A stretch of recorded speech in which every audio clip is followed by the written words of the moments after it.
Hello and welcome back to another episode of Internet Friends. Everybody's so excited to be here on a Sunday.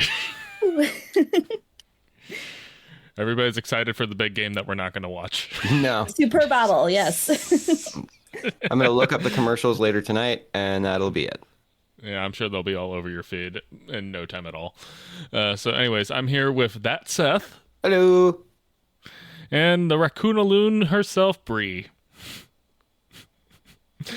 All right, so starting off, what have you guys been up to the last couple of weeks since we last talked?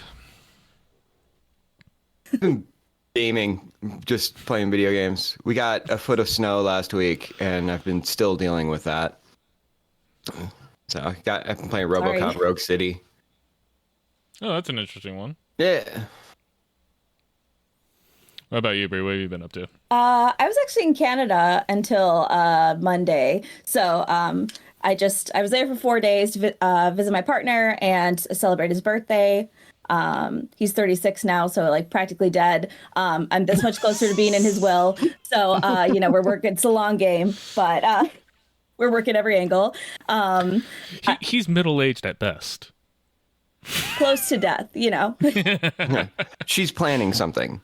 She's right. Exactly. Trust the process here. So she has to do it before the sports car is bought. Yes. Unless she wants to get that sports car. Correct. I also need the citizenship. So it's a multi-tiered plan. So we get the citizenship, we get the health care, and then mysterious death. I don't know. Who's to say? It's just, which would be very weird considering the health care. Would be so weird, but he's getting up there in age. Not suspicious, right, friends? Hey, as long as you can work with those wait times that I hear about up in Canada, you should be all right. Yeah, I mean, we have to wait here still, and it still sucks. So I feel like... I mean, it's just would you rather wait, 3 to 4 weeks for your health care, or would you rather just not get it? Oh, it's painful. Or just go into the hundreds of thousands of dollars of debt for it. We're not a political show, guys, obviously. Cries an American, it's fine. All right, cool. Yeah, well, I've just mostly had a pretty busy work week, The first show went pretty okay, started posting out some of the clips on all of the infinite streaming scroll sites and actually saw a little bit of traction in some places. Nice. I believe it was our Safe Search bit that actually got 600 views on YouTube somehow. Yeah, I saw that doing really well on Shorts. Yeah, it did really well on Shorts out of nowhere. I have no idea how that happened. And saw a little bit of traction. TikTok is TikTok. Reels didn't do anything, but I don't really expect anything out of Instagram Reels. But, you got to play that algorithm game. But yeah, other than work stuff, I haven't really been up to that much. Had a shoot lined up for yesterday that, of course, flaked out, as always. Fun. Oh. You try to get back into a hobby, and then you realize why you left it. That's what you get. Yeah. Exactly, pretty much. So, anyways, starting off this episode, I figured we would go straight into last week's homework assignment, which was Hazbin Hotel, which was recommended by Bree. So, Bree, why don't you tell us kind of what we should have studied? Yeah, I mentioned that I think a little bit last time, but this show has always interested me because they put the pilot out, I believe, in 2019, and it did very, very well, and it got picked up by A24. I think maybe 2 years after, and this is by the same people who produce Hell of a Boss, which has also been doing very well, but has not been picked up by any big studio. So that's been produced fairly weekly, not weekly, I think once a month on YouTube. So the fan base has been kind of impatient because that show was being produced regularly, whereas now that this one Hazbin Hotel was picked up by A24, you have to deal with, bigger production and a longer timeline. So, in fact, I believe Hazbin Hotel was slated to be released last year, and it just ended up not happening for a variety of reasons. So finally, it has come out this year. And I think generally it's been pretty favorable outside of a couple things I want to talk about later, but TikTok loves it. Yes, absolutely they do. I am interested to see how far the two of you got, because I do have predictions for how far either of you got. So Let's start there. Well, Ooh, I'm interested. well, I watched the whole thing. Oh! So I watched it with Emily because Emily can watch things without me, and it's not a big deal. But if I try watching something new, like she has to watch it with me. That's just kind of how it works. Fair. So no, we've gone through the whole thing. I also watched some Hell of a Boss. I was familiar with the show, but I've never watched it previously, so I understand they kind of have semi-shared universes. Yes. So I watched it to kind of get the context. You know, watching Hell of a Boss gives you the idea of kind of like the tone, especially that you kind of get from like where their creators' mindsets are for like what the show is supposed to be, which we'll get into a little bit more later. But yeah, so like we watched the whole thing. We watched everything that was on Prime at the time, including like the pilot and everything else. And then as the rest of the episodes came out, we kept up with it. So all caught up. Haven't watched all of Hell of a Boss. I think I'm almost done with the first season. Okay. So that's about as far as I got. I've only seen clips of Hell of a Boss, but I binged all of it yesterday. All of Hazbin Hotel yesterday.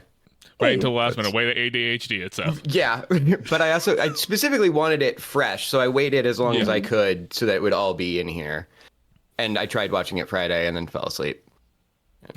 Happens. Excellent. I was not expecting either of you to finish it, to be honest. So Really? I was actually expecting Aaron to drop out a couple episodes in, and I was expecting Seth for you to like get most of the way through. So I'm actually really proud of both of you. That's excellent. Why is that, Brie? Why did you think we would drop? Honestly, because I get why this show is not for certain people. One, it is very definitively a musical, which is one of the biggest negative things I've heard about this show, which again blows my mind because I think in the pilot it's very fucking clearly a musical. Yeah. But and the songs are great. they're super good, which is why part of the reason the production took so long. And again, it's a pretty much all Broadway cast. The person who plays Adam and I think one other character, he is the original Beetlejuice in the Broadway production. And you could tell. There's so many voices that you recognize. It. Some of them are very obvious, like Stephanie Beatrice and Keith David. Like you hear those voices, they're distinctly them. But there's definitely like voices that you've heard from other musical content that you've heard. Yeah. But no, for the most part, I was hooked at the pilot. I was just like, oh yeah, no, I'm in. This is. Yeah, I really like the pilot. Yeah, I was like definitely on my lane. It has that early 2000s Cartoon Network, Grim Adventures of Billy and Mandy sort of vibe to it. I know that Viv, the creator, has connection to the Cartoon Network animation world. She's worked on other projects on that based on what I've seen. But no, I was all for it. And I don't mind musicals. Emily makes me watch the musicals all the time. So but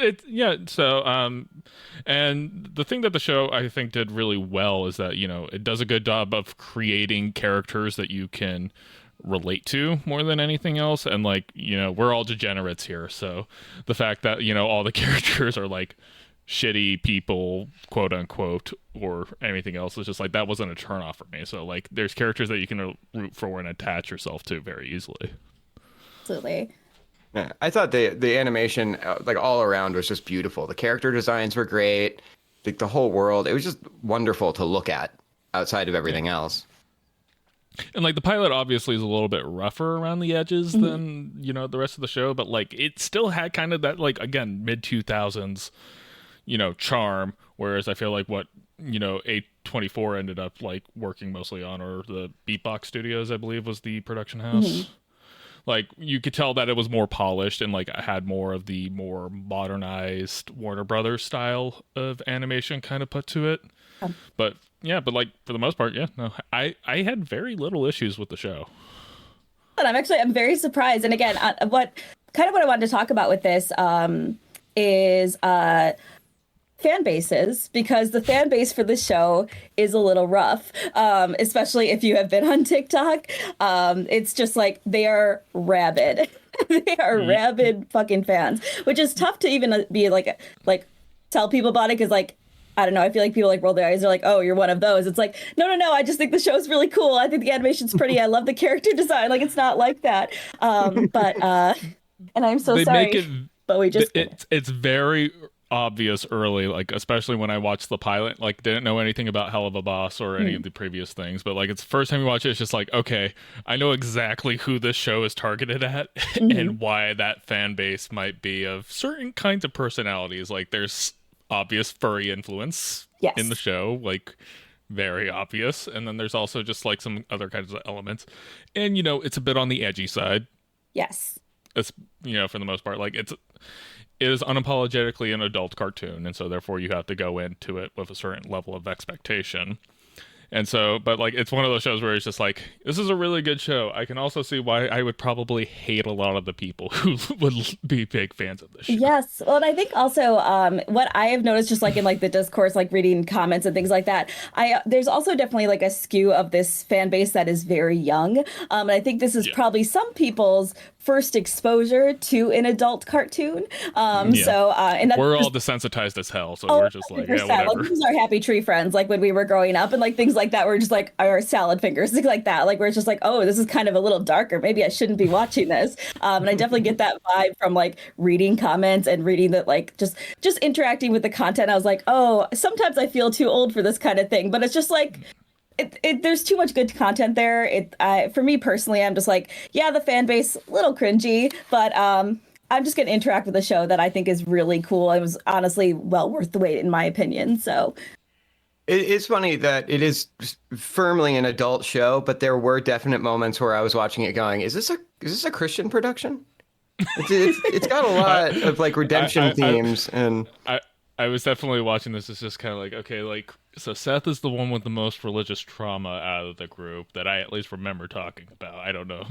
I grew up in a very secular household, so like a lot of that stuff gets lost on me. But you know, I do kind of feel like if you watch Hell of a Boss and if you watch like pilot, like, and then go into like the actual A24 and Beatbox production, you can kind of tell that they sanded the edges down a little bit, because Hell of a Boss is like way on like the Happy Tree Friends and of things when it comes to like the gratuitous violence and stuff like that.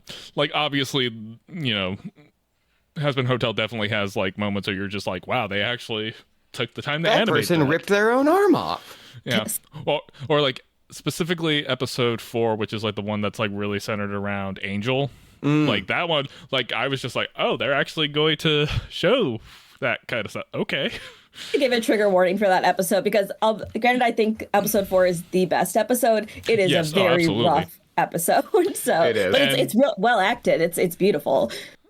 Yeah, going back to like the TikTok fan base kind of thing of it, like that's the one that I've seen like the most like commentary about. And like, of course, like when you start talking about toxic relationships and sexual assault and all that other kinds of stuff, and again, mature themes, mature adult themes, like, you know, some people have certain reactions to that, and my reaction is just like, yeah, but like these are things that people actually deal with, and we're trying to tell a story about people who chose paths like Angel did, of just like, hey, I'm going to sell my body, I'm going to do drugs to get numb and all this kind of stuff, because basically this is what life threw at me. But regardless, like that's kind of what it was, and that's kind of when talking about the fan base, I really much kind of think it's like you said, Brie, there are some younger people who are hopping into this, and this is their like first exposure to like adult content. And then obviously you also have rabid fans who like sometimes maybe don't understand the message that is there.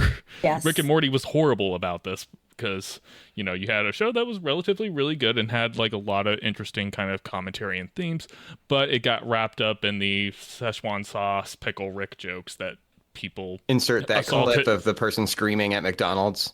Yeah, exactly. It's just kind of like, it's okay to be a fan of something, but it's not okay to be an asshole about it. Yeah, 100%. I was kind of wondering if you, because I feel like there's a lot of fan bases that kind of skew on that. Like I know Steven Universe is a big one too, where people don't even want to interact with the content because the fan base is so what it is.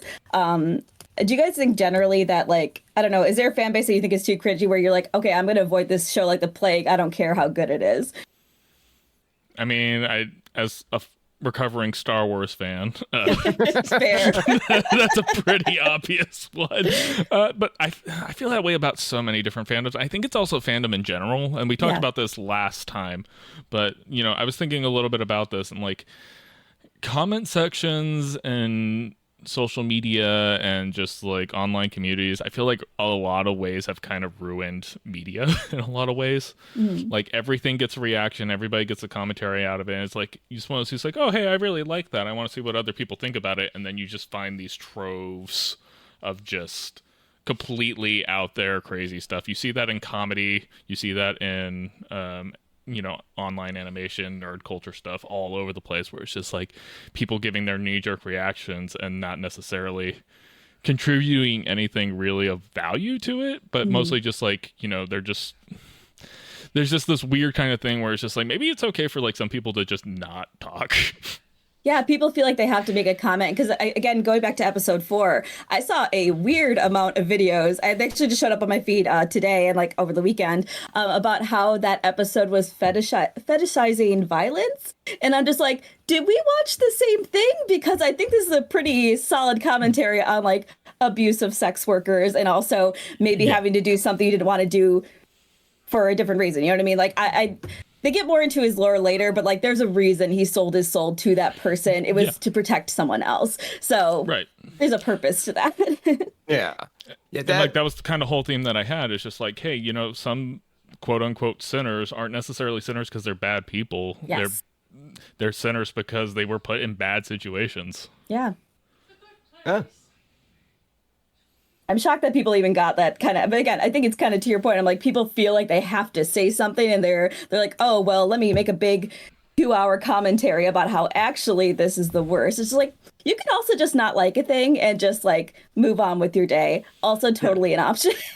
And you can also take time to not have that knee-jerk reaction and actually think about a thing and dissect it beyond your initial knee-jerk. Yeah, you would think. Yeah. And no, I was just kind of like also thinking about it as well. Like another thing I've been kind of noticing from like, you know, my algorithm having this stuff start getting served into my stuff. A lot of it is, you know, fan theory and like, here's what we think is going to happen and all this kind of stuff and how it ties in with this kind of thing, which is like all well and good to a certain extent, but that also kind of creates expectations for a piece of media that and I talked about this with the Star Wars thing, where it's just like when you build up this idea of what it's supposed to be in your head and then the creators of it don't deliver it, or they don't do the thing that you thought they were going to do, it causes that uproar and like that panic. It's just like, no, let these people tell the stories that they want to tell. Yeah, or the showrunners do the thing that the fans wanted, and it turns out that thing was terrible. Yeah, and this seems like a show that's very rife with that, and I think I saw a couple of things where it's just like, the showrunner Viv is like very, very swayed by fan opinion and fan input, and you know, creating that kind of like fan service content. And like, you know, I don't know how much you guys were ever into anime, but anime is like swathed with this kind of thing where like the creators will just do a thing because the fans want it, and it's just like, yeah, that's not good. Supernatural's a great example.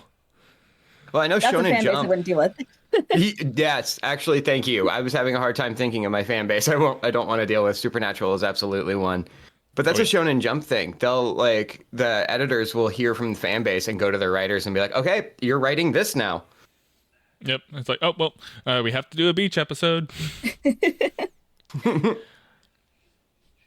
But no, so like I said, I have very little problems with the show itself. I can't really think of anything that I would say overtly negative about the show. Spoiler kind of thing, I'll have a spoiler warning put up, but the only thing I thought was like, yeah, it's kind of weird that they decided to do a Deus Ex Machina using Lucifer right at the end. Yeah, I wasn't a big fan of him coming in and saving the day. Like, I get how it works, but I was just like, wow, really? You're going to Deus Ex Machina this using Lucifer? Interesting. Yeah, I liked it personally, but I think it was honestly, I feel like that moment in general, because I literally just rewatched this episode like maybe an hour ago. A huge focus in that like scene in general is that they wanted to show Alistair getting hurt, which I think was very, very poignant because it's just like I feel like he seems so unstoppable. So and Charlie's not strong enough, Maggie's not strong enough, so they needed somebody to be like, I don't know, to pull them out of that. I don't think they would have run otherwise. So that seemed to be my focus. That's also fair. The point of like the Deus Ex Machina trope. It's literally just like, okay, when you give your characters insurmountable odds, but you can't have them lose, how do you solve that? Yeah. Alistair was by far my favorite character, by the way. He's always been my favorite. I think his whole aesthetic is so cool. And the voice actor is phenomenal. Honestly, he sounds so much like the person who was in the pilot. I thought they did a really good job. They're not the same. No, actually, I don't believe any of the voice actors are the same, which is another thing this show got a lot of shit for. And I was like, honestly, outside of Husker, they did like, I think they're identical. Honestly, they did such a good job matching those voices. you almost forget like watching like the actual show that like they did switch out the cast kind of thing until you go back and watch the pilot and you realize like it's just like I forgot that Husk wasn't Keith David in the pilot, at the point, just because it fits so well. So you have to give them credit for that. I do, going back to kind of things, just like I said, like going back to what I think like the studio with A24 and Beatbox probably did. They inserted some of those like narrative tropes that I feel like wouldn't be in there otherwise if this was like created in the way that like Hell of a Boss is. Not saying Hell of a Boss is like an amazing piece of media, but like you could tell like Hell of a Boss, being that it's more independent, they make the episodes they want to make, and they don't necessarily follow like traditional tropes and kind of things. It's like this feels like very much like there's a studio and like paint by numbers writing, kind of like going with the plot a lot in it. See that, and I will say, what's a very interesting challenge about this show is just like they've had many, many years for fans to speculate all this time. So I think, and they released a lot of like in between lore. They had released like web comics and like a bunch of like and merch things in between, and small little nods at Hell of a Boss to this show that I'm sure it was very challenging for them to get people up to speed who have never seen the show before, but also keep this entertaining enough for the people who have been waiting and know some of this backstory to like kind of catch everything up. Because I was a little concerned about the pacing in that sense, but I think some of those like more like generic story beats, I think that helped kind of piece those things together, because they're only 20-minute episodes. They have a lot of story to cover, especially for people who have been with this since 2019 and eagerly awaiting the story. It makes sense to me. I was concerned about pacing in general, just because I was like, oh wow, they're really going with 20-minute episodes. Like that is not a lot of time to get a lot of story across, but they did it pretty well in 8 episodes, I thought. I think it's 8. Yeah, 8 total. Yeah, it was 8 when I watched it. Yeah. Mm-hmm.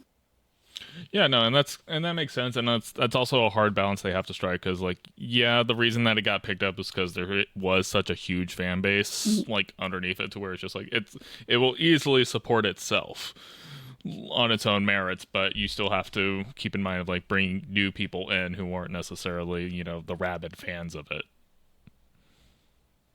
Awesome. I'm glad you guys liked it so much. Yeah, no, I really liked it. Excellent. That's all I had on it. So I'm glad you liked it. I think it's cool. Emily loved it. Awesome.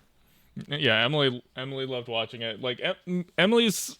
So the thing with me and Emily is like it always kind of comes down to the characters, right? Like it's like kind of what I said at the beginning. And so like me and Emily have that toxic trait of just like, okay, which character are we? Who's like, who's this character? Who's that? And so like I was just like, okay, Emily is not gonna say she's a Charlie, but she's definitely a Charlie. But she's also a Minx. Minx was a great character. Yeah, just the pure chaotic manic energy. And then of course I'm just like, oh, I'm absolutely Husk. I'm just the bitter old man character. Why? I do that. I kind of love that. I'll have to look back. I'm like, I don't think I'm any of these characters, but I do like them a lot. I did, as we were talking, I thought about something really quick. There is a awesome amount of representation in the show, and actually something I was afraid that they were going to change because of just fan theories and things like that, is that Alistair is canonically Ace. And they actually confirmed that in episode 7, I believe, that he is an ace. Yeah, there was like a subtle little kind of jab. It's like you're always holding an ace. Kind of. Exactly. Yeah. I do remember that. which is cool. I feel like that. I feel like really the show cool. is so edgy and obviously like, queer coded in such a way where it's just like, yeah, no, there's no way that you can change these things without like, and like, not to mention like, and I'm sure this goes back to like the people who are like really upset about the show because like showing things about sinners and Satan and all this kind of stuff, and like you're making angels look like the bad guy is like, okay, so like, yeah, here are all the people that you said are going to hell. Oh, hey, look, they're in hell. Weird. Well, like you said earlier, I was like, it's a kind of simple principle, but I like the idea. Just like, hey, maybe not all bad people are bad people just because it's almost like it's not black and white. It's just like life is very complicated, and people have a chance to do better. And it's just, I think in general, it's very sweet. That was also the funny thing I thought when they had the episode where they go to heaven. I can't remember which one. I had like 5 or 6. 7, I think. No, it's 6, I think. Yeah. Yeah. So yeah, episode 6, like, and like, they go up to heaven. And it's just like, this looks exactly like how they portray hell. The difference is it's way more boring. Oh, absolutely. It is very like so pastel that the colors almost look all the same. Yeah. And like, it's just like, we have a ice cream shop and all these things and like wholesome activities. It's just like, yeah, I'd rather be down at the strip clubs and the and the casinos and like at the porn studio. Mm-hmm. But like, it's just, but like the thing is just like, but there's like an obvious contrast there where it's just like these two places really aren't that different. And like, obviously they play up the thing where it's just like, oh, people are up in heaven and they're just kind of minding their business and not noticing. It's just like, well, and also the like lack of care from any of the angels, and when they're like directly asked, well, what gets a person in heaven? No one can answer that. Yep. Yep. Lots of like I said, a lot of good commentary on it, and again, like the thing that the show did very, very well, I think, was the characterizations. Like, even the characters who you were just kind of like, yeah, this isn't necessarily a likable character, but you find a way to like them. And then of course the V's, because I'm like, I love their character design so much. The 3 V's. Oh yeah. That's another piece of commentary they did with, just like Overlord demons representing media. Mm-hmm. And like Alistair, used to be a part of that, and him being a radio demon, not necessarily as relevant, but still has influence. Mm-hmm. Excellent. Well, good. I'm so glad you guys liked it. That makes me so happy because I was really like, I was ready to grandstand on this. I was ready to fight. I was like, listen, this is why it's great. I was like, oh, you like it too. Well, good. I'm just offended that you didn't have faith in us to actually like it and go through with it. Well, again, I was just more concerned about the musical aspect. The musical aspect and like the edgy aspect of it, because I feel like I understand why people. This show is not for everybody. Like I have recommended to very few people. I was shocked my partner even liked it. Honestly, we watched it together and he loved it too. And I was like, I can see this going right on the edge of something you not liking at all. But here you are, you love it. So maybe I'm wrong with that. Maybe I should recommend it to everyone. My mom, my grandma. Go that far. I think you don't give me and Seth enough credit for how fucked up our brains are. You know what? You're right. I'll do that from now. But no. So anyway, so that was our homework assignment for the week. Anybody who wants to kind of check out Hazbin Hotel gets a recommendation from me. Absolutely. Yes. Unless you're not a big fan of furries, in which case maybe, just be aware. But also leave them be. The furries aren't hurting anybody. See, I don't have. And they have a lot of money. They will hire a hitman to come and get you. Those suits are expensive and they're custom. Oh yeah, I know. I'm aware. No, like nothing but love for the furry community. You guys do you. I'm just saying for the people who are very like have an issue with furries, it's like, yeah, maybe don't watch the show. But and maybe don't spend $50,000 to create a BDSM music video of you and the main character. Do if you want to. It's your money. There's worse things to spend your money on. I mean, what's $50,000 to a motherfucker like me? Exactly. Beautiful. Oh God, I wish I had $50,000. So you could buy one yourself? I hear you. We're all thinking it. Yeah. Just me and Alistair, just whatever. I'm going to go completely against all lore, just like the original music video. That's true. Who needs lore? Lore's just something that they made up. True. So true. All right. Well, moving on to further topics, big kind of news from the week. Carl Weathers died. I believe at 76 years old, they say he's most known for playing Apollo Creed, being in the Predator series, and also being part of the more recent Star Wars updates, specifically starring in The Mandalorian and even directing some episodes. And Arrested Development. Don't forget Arrested Development. I forget about Arrested Development all the time, so. How dare you? That show is perfect, except for the last 2 seasons. The 2 that they made years later? Yeah, I wouldn't recommend those. Sense. So, but yeah, so this kind of got me thinking, because like it's one of those things where like Carl Weathers, obviously wasn't like crazy A-list actor throughout the whole time, but like he was a really good actor, and like there's not really anything I can think of that he was in that I go, it's just like, oh, that was horrible. It's like, no, he was good in just about everything. But it kind of just got me thinking about like celebrity deaths in general. We've seen obviously hundreds of them over the years, but I feel like everyone like has a different impact. Like there's ones that you kind of just go like, oh, that's sad, and then there's ones that like really hit you hard. It's like, there any ones that you kind of feel about that? I know when Trevor Moore passed away from Whitest Kid You Know, that was weird, because that comedy trope had been like very influential to me when I was a teenager. Bree's doing some Googling. Here's the thing, I'm not that into celebrities, to be honest with you. So I'm just like, I was like, is there any that I care? Not that I don't care. When people die, that's very, very sad. I know there was an actor recently that died at like 52, I think, and that sucks. That's too young to die. But I don't remember who it was. So I died at 52. I was like, celebrity deaths this year. Don't put me on a list. It's I'm not looking to add to it necessarily. As long as you didn't murder any of them, it's fine. Yeah. But no, yeah, I think like the last one that I feel like was most universally shocking was Robert Williams. That's fair. That was like the last like big one that I feel like everybody collectively, had, the big collective bum out. Yeah, it's like it's very hard to like not have like existed in any kind of culture and like not had an impact from Robert Williams at any point. The one that like really like messed me up, and it was just because like literally I had just woken up in the morning, had my coffee, got into the car and ready to head to work, and I had NPR on the radio station. The first thing it says, Chris Cornell's dead. Yeah, that was a weird one. Yeah, and especially because like when I was working in the news station, he had just done like a Good Morning America performance like maybe like a year ago for his like solo album that he was doing. But like it was just one of those things like they kind of just blindside you so much.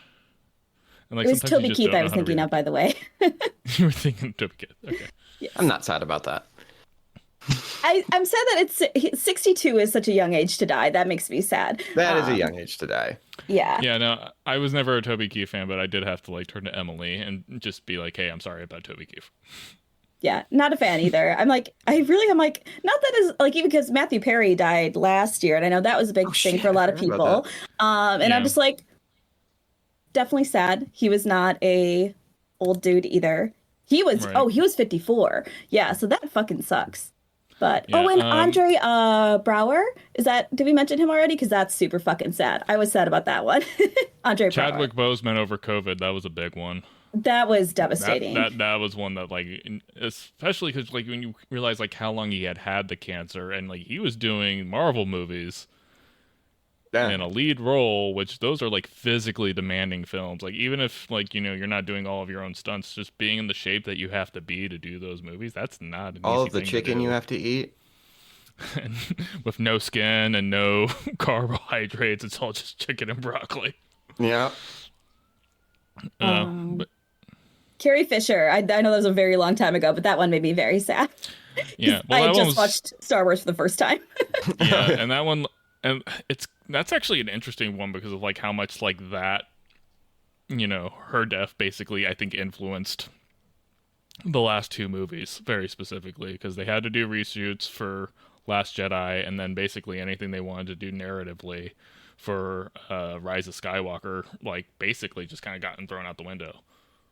Like when you consider that technically Leia never saw her son that entire like trilogy, like like I genuinely think like the scene where they had Harrison Ford back as like Han Solo's ghost to confront Kylo, is like that was supposed to be Leia, but they just couldn't do it. Yeah, you're probably right there. Yeah. And you can only do so much with deep faking. I don't know. I've seen those Taylor Swift edits. They're getting scary, but it's still not quite there yet. Like, you could still tell. Yeah. It's very obvious, but, there's also, like, a lot of sensitivity that goes for, like, the post-mortem, like, deep fake applying kind of that kind of stuff, where it's just kind of like, there's lawsuits that can be had for the most part. Well, and it can be hyper disrespectful. Look at, like, anything they did in The Flash. Yeah, wasn't there like a whole thing about like they never got permission from Christopher Reeve's I think family it was to use his likeness? Yeah, I don't think they got his, and I don't think they got the whatever the first Superman's name was, the actor who played him. I don't think they got any of his families, if he even has a family his name. But yeah, I blame hologram Tupac. That was the start of it all. Anybody remember hologram Tupac? I remember hologram Tupac. I remember hologram Frank Zappa. I forgot they did hologram Frank Zappa. I remember hologram gorillas. Well, that one I'm not. They're already animated. Yeah, that one makes sense. That's fine. Those are already fictional characters. Absolutely. They're real in my heart. Yeah, I was about to say, some gorilla fans like get really upset when they go to a Gorillaz concert and they see Damon Albarn on the stage, and they're just like, "Who the fuck is this guy? Is this loser?" You're just like, "Oh, it's just a woohoo guy." That made me so happy when I found that out for the first time. The woohoo guy that's awesome. Yeah, it's what I think I figured that out right before Humans came out. Just because, like, I never had put a lot of thought about it, and then they announced they were doing more Gorillaz. It's like Damon Albarn and I forget the guy's name, but the comic book artist behind the characterizations. He did Tank Girl. Oh, yeah. Because that was his collaborator on it. I watched Tank Girl on a plane, actually, on the way home from L.A., actually. That's a good place to watch it. It was just on the list of like movies that they had on the thing, and they were just kind of like, okay, like all the Oscar films I'm not gonna watch, all that kind of stuff. Tank Girl, all right, I'm in. Yeah, why not? I watched it for Movie Tuesday years ago, so it's just a blur of like it could be 8 other movies at this point. It could be a Harley Quinn movie if they really wanted to make it a Harley Quinn movie. Basically the same character. Hot take: I like the Birds of Prey movie. I haven't seen it. I haven't seen it either. I think it's good though. Yeah, I think it's fun. It looked fun. It was just one of those things where it's just like I was just like that's like around the time where I was just checking out, and like I think I had already officially checked out of DC at that point. Like after Justice League was officially where I was just like, what, I'm done. I stayed with DC far longer than Marvel because I just wanted to watch that ship sink. Yeah, that's basically what that came down to. It's just like just eventually, it's just like, what, I'm just done giving you a chance. You've hurt me too many times in the past. No, I will always go back to an ex. I don't care how many times I've been hurt. We know. Devil, right? So some of them actual devils. Yes, true. Yeah, as it turned out. All right, well, moving on. So Seth suggested this topic. Xbox putting its games on PlayStation / is Xbox going to be the next Sega? This is kind of an interesting conversation because Xbox just recently announced that they are going to start publishing some of their first-party titles on PlayStation. And some big ones at that. Like, these aren't just like, whatever things that they had exclusive rights to, but like these are some of their biggest titles that they've had. I think they're talking about Gears of War going over to PlayStation and a couple of others. We know they just had their big acquisition of Activision Blizzard, and like a big part of that was just like, oh, they're just gonna make Call of Duty exclusive, and Xbox is like, no, the fuck we're not. You think we're gonna like turn down money? But this is like an interesting thing because like this is what Microsoft's been kind of on this path for a long time now. I want to say like midway through last generation, the Xbox One, like that generation specifically, because they started moving over to Game Pass as a subscription service. Pretty much all games on Xbox are on PC. And basically just kind of as a result, they're just like, you know what, we don't care where we're getting our money as long as we're getting our money. But everybody's kind of making a very big deal about the console sales, and everybody's like invested into console wars. And I think the biggest question is how nice is Sony going to play with them on this? That is a big question. But yeah, you're right. Like I know the Xbox One sold way less than the 360 did, and the series is selling even less than that. So I think they're just trying to find wherever they can get money. And what I had heard is that they're even trying to get Game Pass itself onto PlayStation. Yeah, they've been talking about that for a long time. I think they really shot themselves in the foot with the Xbox One. Because the announcement is like their initial announcement, they pretty much did not talk about games. They were trying to talk about it as a set-top box. They didn't have really anything interesting as launch titles, which is like a big thing for your launch. And then like DRM, like you can't resell your games and everything else, like really kind of just like tainted that console generation. Yeah, well, and then PlayStation at the end of the last cycle swooped in with just like tons of amazing exclusives. Yeah, well, because that's what the bread and butter was back in the day. It was all about exclusives. Like Brie, I don't know when the last time you owned a console was, but has there been more after that? So, just kidding. I was like, I have a PS4, and that is the last console I've used because I did switch to PC gaming after that. But I do love my PS4 very much, and I just can't afford a PS5. But I would never go to Xbox, to be honest with you, because I don't know why I would, except for Viva Pinata, to be honest with you. But if they bring that over, it's donezo. That's the best game of all time. Well, yeah, it was funny because like I was more of an Xbox kid growing up because we had a GameCube because, you know, we were always a Nintendo household, but then my aunt got us an Xbox for Christmas one year, and so we were very much an Xbox household. So a lot of the Xbox exclusives like Halo and all, you know, Gears of War, all that stuff was there. We eventually got a PS3, but it was one of those things like that was just a device to play God of War and Kingdom Hearts.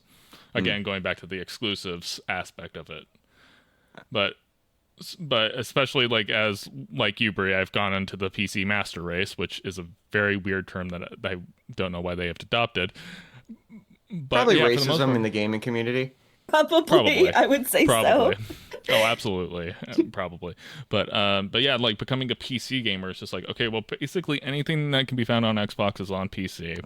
I also have this treasure trove of like indie stuff and other stuff available to me through Steam and other, you know, gaming clients. It's just like there's no reason to own an Xbox if you go into PC.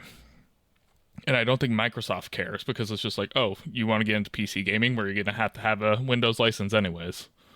So we're already going to have you in on that. And so I feel like Xbox is more or less kind of giving up on being a hardware seller, and they're probably going to look at new ways of specifically getting Game Pass and stuff onto other kinds of devices. Like, there's no reason why they can't figure out a way to get like strong enough hardware into like a smart TV and allow people to just game right off of their TV. Like, it would be pretty expensive for the most part, but to put like console level components into a TV probably would only add maybe $200-$300.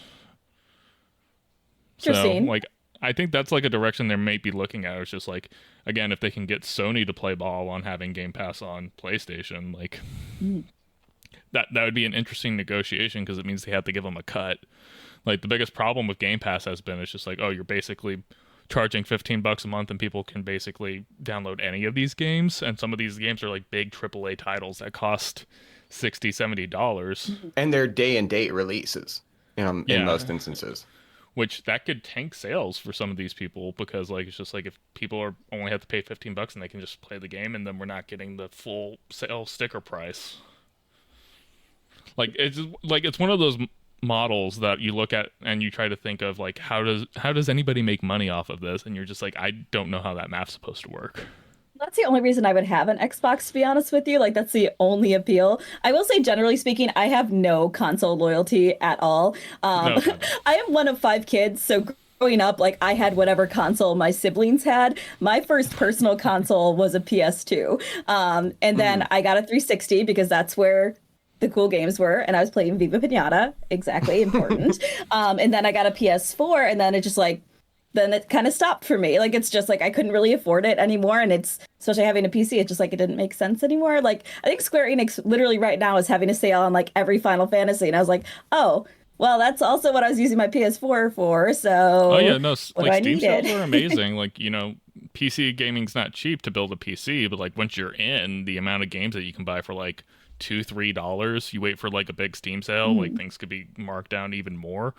It's just like, yeah, no, Catalog. like, yeah, exactly. Like maybe you're paying a lot more upfront for the PC gaming Mhm. experience, but you save more in the long run because you can get all these other amazing games at super cheap prices that you wouldn't have access to if you were just locked into a console. Yeah, And it and also pre-builts doesn't are help better that, now too. So and it also doesn't help the fact that again, like Game Pass is on PC. Like you can play the Game Pass games on your PC. So there's like pretty much no, if you built a gaming rig or if you bought a pre-built, like there's no reason to own an Xbox whatsoever. yeah.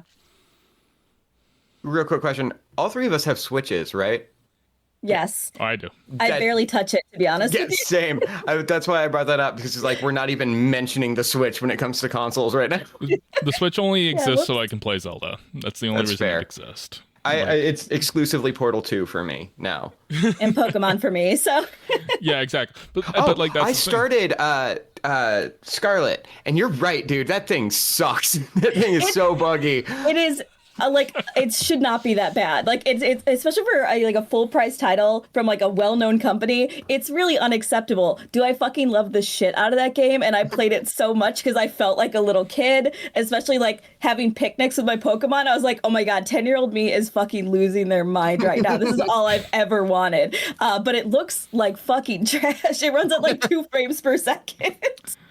It's actually the problem I had with Tears of the Kingdom, where it's just like the entire time I was playing it, I was just like, God, this runs like crap. I'd rather just be playing Breath of the Wild right now. Yeah. Because at least I know that could run semi consistently. But that's also just Nintendo's MO. It's just kind of like, look, we're the Pokemon, Zelda, Mario company. You buy, you want to play our games, you buy this console. Yeah. I've said for a long time, this is not an original thought at all, but they are the Apple of video game companies. Oh, No absolutely. question. It's comfortable, you know it. It kind of sucks. But Yeah. you'll buy it, idiot, and I sure will. So And they've never given a crap about like technology standards. Like, it's just like the fact that that thing pretty much runs like an Xbox 360, a console from almost 2 decades ago now. Yeah. And like Well, that's it's still because the thing they're the making. last time they gave a shit and put like all of their specs in the name was the 64, and everyone was like, "Yeah, but PlayStation's better." And they were like, "All right, we'll just make something else then." But again, if you want to play Mario or you want to play Zelda, you need a 64. Yeah. yep. Pretty much what it comes down to. We will ride that nostalgia to the grave. We are, I Yeah. own a Switch, so it's right there, unused, but I paid for it. So. Yeah. Yeah, no, I'm definitely I've been looking at like the ROG Ally and the Steam Deck and like looking at like, running a Dolphin emulator so I can just play Switch games with actually decent hardware. But like that's a whole rabbit hole that I would have to fall down to get that to actually work. A lot of effort, honestly, but I get it. Oh yeah. All right. Well, so we talked a little bit about it in this topic, but what are some of your guys' favorite video game franchises? The things that make us buy a Switch or buy a PlayStation. I've gotten really into the God of War series over the past few years. Ever since the Norse saga started, I've gotten really into that. Doom is another one that I'm fairly new to, but I fucking love those games. They're so fun. And then, Batman, Spider-Man, all the classics. Portal is my favorite of all time. Portal's a good one. Too bad you're never going to get a Portal 3 because Steam can't count that high. Nope. Single tier. I'm like, I haven't been playing games that much recently, but I will say, just like because I have a platform to say it on, I will forever go to bat for Lionhead Studios. I might be the only one, but Interesting. I am like, I grew up playing Black and White, which is one of my favorite games of all time. I don't know if either of you played it, but it was No. I know about it. I never played it. I was a huge Fable fan back in the day. That's I honestly I know the games like kind of suck, but like I remember them very, very fondly. Like I just thought they were a good time. Well, I like, honestly so, even like, the third one.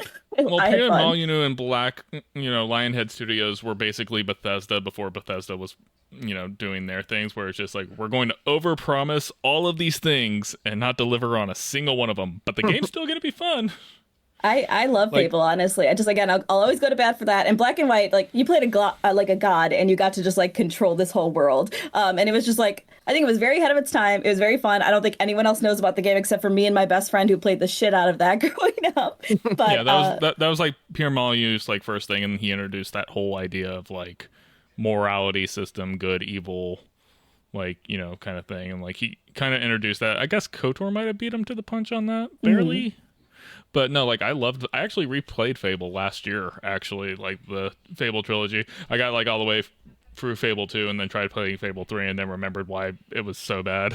it was the worst one. I still beat it. I still loved it. But the first two are I'm ride or die for. I just like that is my early like 20s, late teens. I loved the first one so much, and I didn't love the second one as much just because they changed so many of the mechanics and everything. Like it was a very different game from like the original, and obviously there was a lot of things that had changed because that was going from the original Xbox to the 360. Yeah, but you go back and play, and it's just like, oh yeah, I see why this one was more critically acclaimed than the original one because there was so much more interesting things going on with it. Yeah. And then you get to the third one and it's just like you basically just took the second one and you basically made half of a game and then just rushed everything else at the last second. That's accurate. Honestly, I am just a sucker for any game where like my decisions do impact the story a little bit, which is why I'm like, I love Baldur's Gate. Granted, the other franchises in this have been terrible, but like I love Until Dawn. I think it's the best of that kind of genre. I think all the games they've come out with after that have been, different, not all great, but I love the idea that I have a slight impact on like what happens in the story versus me just like kind of following it along. But that's all I got. Also Kingdom Hearts, because I grew up with that shit, although I never played the third one and I probably never will. Well, what about all the other like 2.1, 2.3 remixes? If I have to have 8 different consoles to play your series, get so fucked. I will never. I love Kingdom Hearts 1. I love Kingdom Hearts 2. Because they were on the console that I fucking owned. I shouldn't have a handheld which I've never had a handheld console, and I shouldn't have to have 3 of them to play your fucking series. Get fucked. But all the lore you're missing out on. So much lore. Again, I find it funny that you've forgotten the Switch exists just 3 minutes after we were what? talking about it. What do you mean? Okay, well, that's a good question. Do you guys use your Switch as a handheld console? Because I pretty much only ever use it as off TV experience. I never use it had on my TV. like as a handheld. I exclusively have the light. I can't plug it into my TV. I keep pointing, but my mic stand is covering it. Yeah, go figure. Imagine it's here. Like, it's just, I don't know what it is about the handheld experience on the Switch, but like, it's just like, it's clunkier. It doesn't like really kind of like, and then like, especially since I'm mostly playing either Smash Bros, Zelda, or Mario Kart, that's more of a on TV play experience. It's not a carry around handheld experience for me. And like, I don't even play mobile games on my phone, so like, the experience of playing mobile games anywhere else, just like, it's not really conducive to how I operate video games. But no, go ahead. Oh, I have a game folder on my phone that every once in a while I open and look at, and then I close it. Yeah, pretty much. I have like 3 games that I never play on it. But yeah, so like, as far as like my favorite game franchises go, like I was saying, like, Bree, I'm right there with you with the Fable series. I went back and played them like about a year ago. Obviously, I'm a big Zelda guy for the most part. Everybody keeps on trying to get me to play the 2D Zeldas, but I never enjoyed the 2D Zeldas. And I realize that they're so influential to a lot of people and influential to game design in general, but it's always the 3D Zeldas that like I end up like replaying. Like I replayed Ocarina of Time a while back. I tried to replay Majora's Mask, but I forgot how, just incredibly like nerve-wracking that game is because there's so many things you have to manage on their like 3-day cycle. It's just like you can only do certain things through like every playthrough of the 3 days. Just like, just No, not into that. But loved Breath of the Wild. I replayed that one several times. I didn't 100% it, but like I've done everything except get all the Korok seeds. And then those collectible missions in any game will keep you from 100%ing it, no matter how much you love it. And see, I'm not a collectibles person. I'm just kind of one of those things where it's just like, okay, what's the benefit of collecting them? It's like, oh, you get more weapon slots. It's like, well, I pretty much never go through all of my weapons anyway, so it's just like I'm okay with like not committing too much energy to this. But yeah, like Tears of the Kingdom, I know got so much critical review, but I was just like, it's not that good. I've honestly never played a Zelda game, so Me neither. I was just going to say that. I really feel like I do own Breath of the Wild, and I feel like maybe one day I will embark on it, but I just like, I don't have a lot of interest in it. It's a huge time suck. Yeah. Because they went full on open world on it, and like it's very different from, like, because like a lot of Zelda, you know, especially 3D Zeldas, they're kind of on rails for the most part. Mm-hmm. This was like the first time that they've done like a full-on open world where it's just like, yeah, you can like spend hours fucking around. And normally I don't like that kind of game. I've never been a big Bethesda game person, so like I didn't really play Skyrim. I wasn't that into Fallout. Mm-hmm. But like it was like the one time where I actually really enjoyed it. But again, like Tears of the Kingdom I played, and I was just like, you took what was good about Breath of the Wild and you made it more complicated. That's what I've heard about it. So maybe one day I'll play Breath of the Wild. Maybe. But yeah. And then also being the lone Xbox person on there, you know, I played Halo a lot. I was never into military shooters. Same. I had one Call of Duty when I was like 13. Yeah, no, everybody I know is like really into Call of Duty. I've just never been into it. I'm just like, yeah, I prefer space fantasy with my, you know, shooting of things versus, you know, shooting people in foreign countries. Yeah, throwing that out there. And then Bree, I know you played Mass Effect. I did. It's funny because I used to get a lot of shit for this back in my YouTube days because I have only played the first one in its entirety. I love the series. I think it's super fun. I just like, I have the personality, which I've mentioned before, where it's like, I will play a video game for 2 weeks straight and not talk to any human ever. And then I will put that game down and never touch it again. I don't know how that works, but it's just like, so I played Mass Effect 1 and I like flew through it, loved it. Played the second one, super interesting, was so into it. I have not picked it up since I was like 22, which is wild to me. But yeah, I will say I am not normally a sci-fi person, but for whatever reason, Mass Effect does do it for me. So yeah.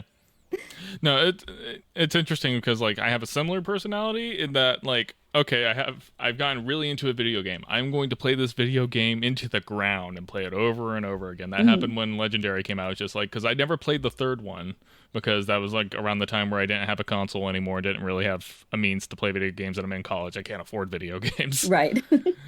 And so like now I was able to go back, play the Mass Effect trilogy, and I probably did like 7 different playthroughs of that game. And then, but that's the thing, like it's just like instead of like playing a whole bunch of different games, you know, you just play the one game over and over and over again. Yeah. And it's also weird because you would think that personality would go well with, you know, the competitive online shooters, but I don't play competitive online shooters. No. I can't get into online gaming really at all. I do it maybe once a year.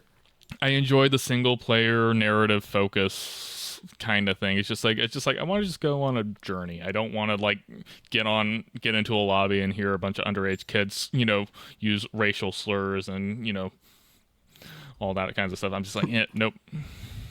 Into that, I feel like I've always been a solo player for the most part, although not to get on like a tangent here, but I wanted to mention, I don't know if you have all heard about this game, but me and my best friend have been playing this game. I think it's called Bokura, and we played it on stream, and it's very cool because we have it's 2-player, and each of us have a different view of the world. Like hers is a cute little forest where we're a bear and a duck, and my view of the game is we are robots in a dystopian wasteland.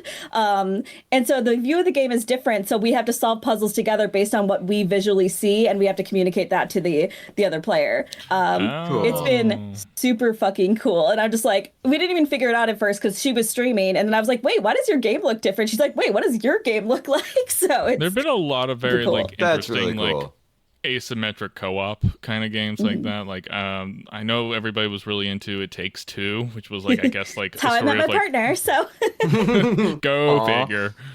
But yeah, so I was actually meaning to ask you about this, Brie, because I had the thought like the other week. It's like, how would you feel about doing like streaming playthrough of Baldur's Gate with me and M or something? I'd be down with Just that. like as a stream. Like I know you said you were talking about maybe getting back into Twitch streaming a little bit. That could be like a fun thing. I'm streaming on YouTube while you're streaming on Twitch. Yeah, I would be so down with that. I have a date with my best friend later today, and she needs to help me set up my OBS again because I don't know what the fuck I'm doing. We set that up so long ago. I was like, how does this work? So Yeah, OBS is it's a very powerful and interesting tool. It is also clunky as hell. yes, and overwhelming. And I tried to set it up myself, and I was like, excuse me, tech friend, what am I doing? Because I don't understand. Yeah, I've been working a lot with ABS for my work stuff. So if you need any, like, if you need to call a support line, I appreciate that. That's why I have tech friends. That's why I have an iPhone friends. I can't handle this kind of thing. It's like, who's my Android guy? Right. Yeah, no, but like, yeah, I'd love to, set kind of that thing up. Have you played Baldur's Gate on like a multiplayer I setting? have not. I've barely played it single player, to be honest with you, because again, my obsession died for a little bit. But no, I have not. But I've heard it's very fun. So it brings in that D&D chaos that kind of happens because like it's one thing like when you're playing it single player, obviously like you're hitting all the story beats and everything else like that. But when you're playing it multiplayer, other people in the party can go be hitting those story beats while you're doing this. Emily likes to run off and start stealing stuff from people while I'm trying to go for conversations. don't mind her. It's fine. She's just running off of Asterion to go pickpocket people while I'm just trying to save this little girl. Priorities, But yeah, so no, that could be a lot of fun. All right. So yeah, that's just kind of an example of some of the video game stuff. I feel like video gaming is like the one thing that like we've all kind of stayed up on a little bit for the most part. But I feel like that's just in different also directions. well, it's also just it's less friction than a lot of other media. Like you can immerse yourself in it, and you don't necessarily have to get validation from people outside of it as much. Well, and there's I love validation. Games, yes, validation is great. I do need that to be clear. Please validate me. Please. But there are so many different types of games and types like genres and everything. It's almost like reading, where like some people are into romance novels, some people are into sci-fi novels, and like you can just indulge in whatever you feel. Yeah, absolutely. So, anyways, moving on to our next topic. When was the last time you guys went to a con? March 2020. Oh wow. Literally like 2 days before lockdown. I don't know how we survived because we had no idea. So it was fun though. I had a good time. I think for me it was 2017. Was that the last Denver Comic Con you went to? Yeah. Yeah. Mine's probably 2016. I don't think I've been to one since I moved out here. Oh wow. So like Bree, you brought up the fact like last one you were at was 2020, but obviously I think that was kind of the time where it's just like COVID happened and cons kind of died. Yeah.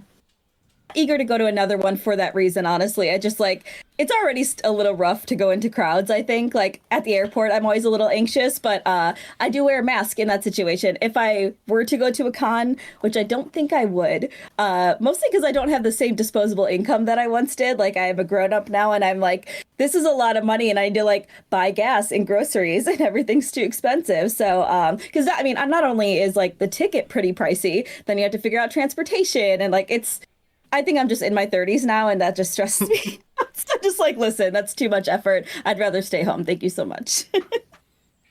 Yeah, I think aside from, the obvious COVID-ness of it all, it's just one of those things where it's just like, yeah, we all got like, yeah, we're not going to enclosed spaces around big crowds anymore. That's kind of just not a thing. You had a lot of big industry events get shut down. E3's dead for the most part.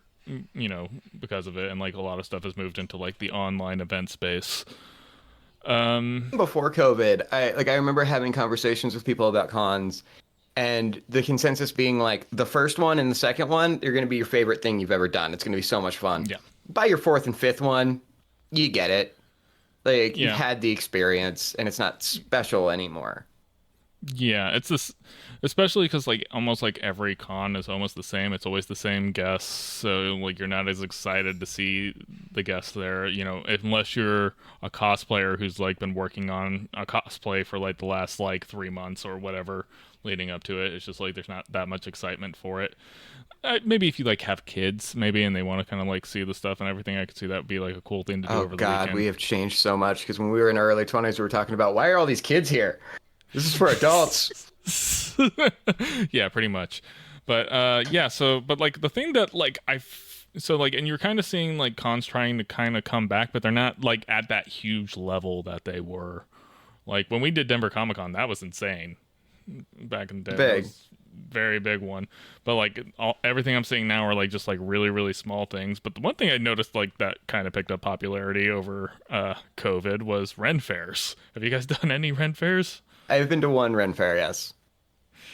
In the past, but it's like honestly at least the ones around here are always in like July, August, and there's no shade, and it's like I am such a fucking old person. I'm like how comfortable am I going to be at this situation? If it's not comfortable enough, I'm not going, because like the one near us is like it's in Wisconsin, and two it is always like on 90-degree days in July and August. And I'm like, as fun as that sounds, that's a long car ride and then heat stroke. So I don't know if I want to do that. Yeah, I went to one that I think was like mid-August, and yeah, like I said, that Northern Virginia humidity is not a joke. And actually that one's up in Maryland, but still it's just kind of like I'm walking around and I'm basically like just drenched in sweat the entire time. But luckily ours like goes through the fall, so like oh, nice. as you get later and later, like you can get into like mid-October, it's a little bit cooler down, you can enjoy it. But like I feel like that those kind of replaced cons in a lot of ways, because one, it's outside venues, so it kind of gets away from the COVID-ness of it all. Two, there's not like the pop culture influence in on it, and like no one's there for like a special surprise guest or anything else like that. They're mostly just there, just like, hey, you want to go drink, wear funny outfits, and have like giant turkey legs and just have a good time? And like, yeah, sure. There is a very large LARPing aspect to it, at least the one that I went to. No, yeah, absolutely. Well, the cosplay is more reusable now that I'm thinking about it, because like I feel like if you're a cosplayer, you have to, if you're going to a Comic-Con or something, you want to be dressing as the most relevant character or one that people are going to recognize. We're going to a Ren Fair, it's like, hey, I'm wearing something floofy. I'm a pirate priestess or something. Who the fuck cares? So, yeah, and you can wear that all the time. I wore a puffy shirt and I grabbed a hat from that stand, and now I'm a pirate. Like me, medieval. Yeah, it's basically how it goes. Like, just I'm going to get a giant turkey leg. Yeah, exactly. All right. Yeah, well, so you guys have any cons that you guys are interested in maybe going to in the near future? Maybe. I've always wanted to go to NAMM, but I feel like that's exclusive to me. For people who don't know, that's the music one where guitar companies and stuff show off. Hey, look at our new amp. Yeah. Well, that's like more of a like industry event, not so much a con. That's true. Yeah. Like when I think like cons, I think of just like it's just a bunch of vendors and people just showing up to just be nerds. That's fair. All right, so I completely misunderstood the assignment, is what you're saying. All right, that's on brand for you. True. I just realized C2E2 is coming up in April, so maybe I'll go on a Sunday. I would be okay with that. That one's still alive? I thought they that killed that one. It's our biggest one. Honestly, I think the smaller one is gone now. We used to have a Wizard World, which is the main con I used to go to. I don't think that's around anymore. So, but C2E2 is entertainment, so it is a larger umbrella. So I think that's why it's still in existence outside of like the superhero sphere. So yeah, because I remember like Dragon Con was a thing. I don't know if that one's still around. But yeah, like if Dragon Con's dead, that's big. Because that was like where all the horny adults would go every year. Yeah. Oh. There's MagFest out here, and then there's KatsuCon out here, which is more... MagFest is more PC gaming focused, and KatsuCon's more Blizzard and anime focus, which I don't know how much they're going to survive off of Blizzard stuff anymore. I really thought you said Lizard. I was like, oh, Lizard Con, fun! Wow, lizards! Let's all go to Lizard Con. Listen, I'll go tonight. Let's go. Look, look, that being this close to DC, the people would legitimately think there would be lizard people at a convention, and then somebody would, put in a bomb threat or something. Oh, goodness. Again, not to get political. No. Yeah, so anyways, I think that gets us pretty close to the end of the show, which just leads us to deciding what our next homework, and today is going to be Seth's pick for homework. So I alluded earlier that I've been playing the RoboCop Rogue City game, and that got me wanting to rewatch and talk about my favorite movie ever, RoboCop. So if it's okay with you guys, I believe it is on Max at time of recording. Is that all right?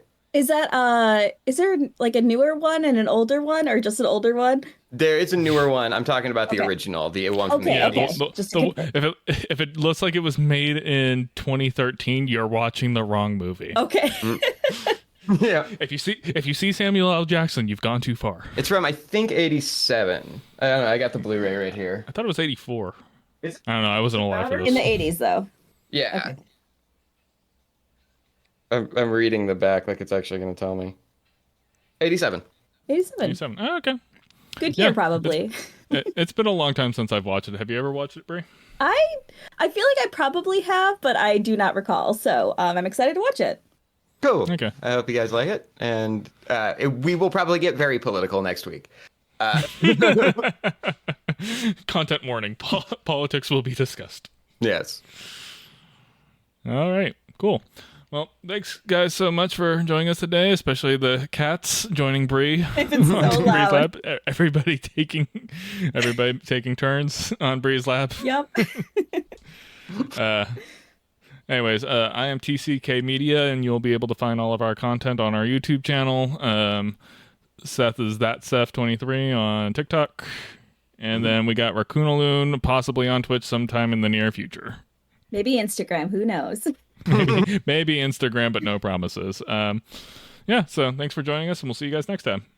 Bye.